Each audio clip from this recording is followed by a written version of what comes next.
So I guess this is a video for me to just recap the past few years of my life.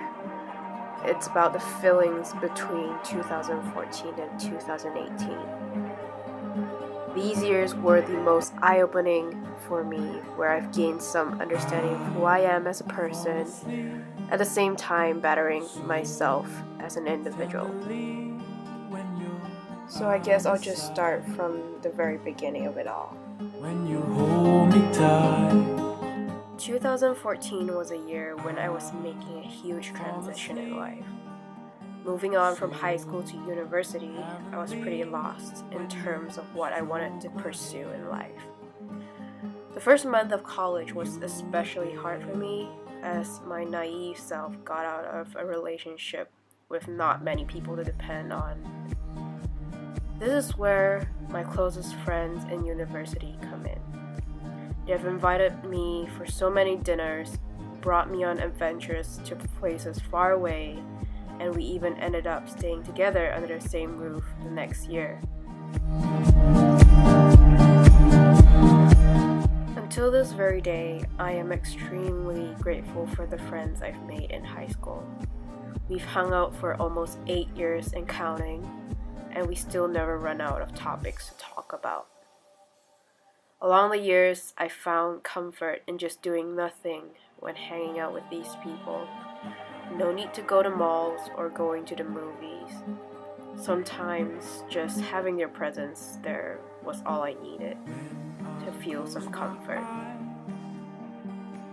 But of course, besides all that, how can I ever forget the times we've attended so many conventions and attended many cultural festivals? The joy of introducing something you truly love to others is the best joy you can ever have, and watching them indulge in your interests as well is the best feeling ever. Now, gliding into September of 2015, I was not prepared to face this bunch of crazy individuals. I feel that who I am today is highly shaped by my course mates. These were all new faces that came from different foundations with very unique personalities. Being around them for 3 years have shaped the way I think, how I approach issues, and allowed me to learn how to be accepting of those who are different from myself. We all came from very different cultures, nationality, and habits as well. But at the end of the day, we always find ourselves sitting together, laughing about the most ridiculous things ever. The days where we couldn't stop laughing till our tears poured out and our stomach hurt.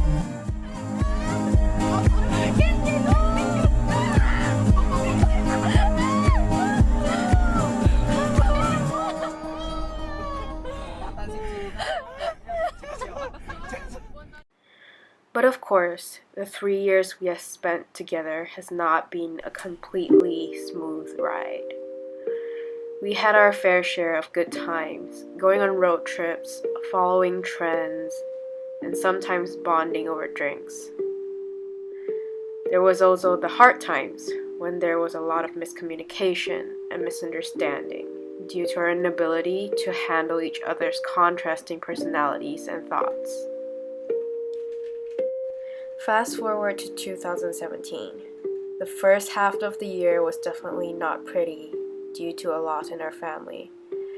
But soon after that, my spirits were lifted thanks to the company of my high school friends. This was also the year where we felt more connected than ever, as we cleared up some of our misunderstandings and bonded a lot over late night conversations in Bangkok. I was at a point of my life where I never felt more confident than ever. I was striving high for academics and just hopped on the wagon by taking up higher positions in my society. And along the way, I am very grateful to have met these amazing peers and juniors, and proud to call them my teammates. Although many younger than us all, the effort that they put into their work is amazing and incomparable to what I have been doing.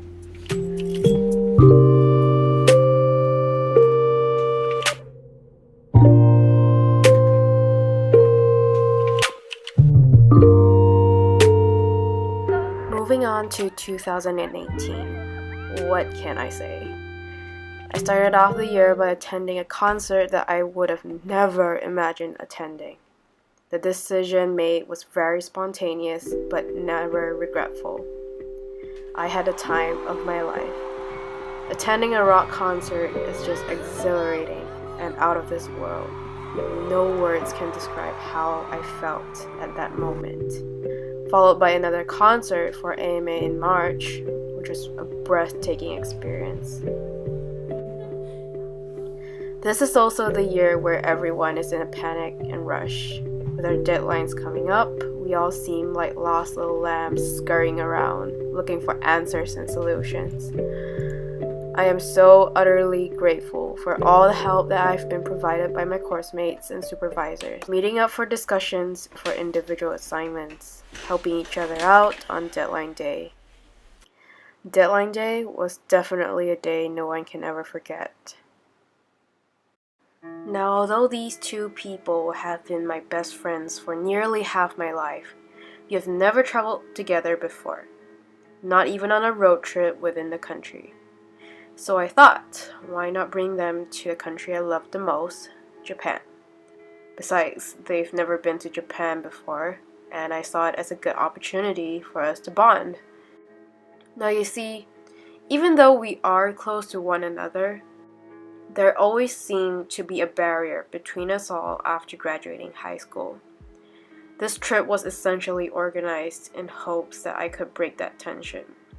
I've learned about new bits and parts of them, like their habits, attitudes, and personality, and I'm pretty sure they could say the same about me too.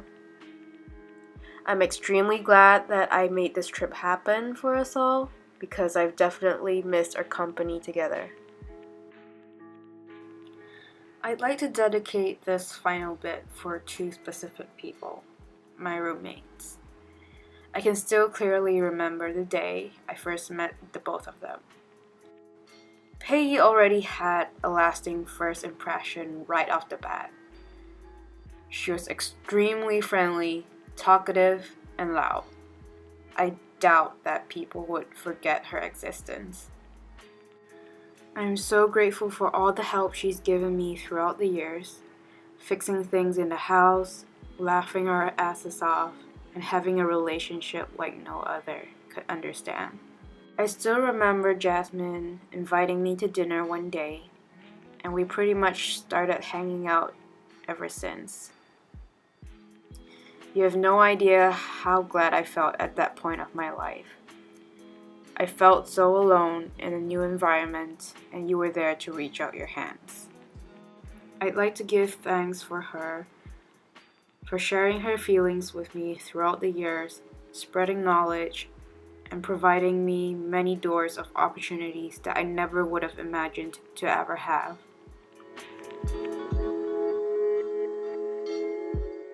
I already missed the nights watching Jasmine cry over BTS, and not finishing her food, listen to Pei playing Tsum Tsum, and hearing her play old music when she's in the shower. Thank you guys for giving me a second home I never knew I needed in the middle of the jungle. A nest that I found comfort in. A place I could go back to when days were bad.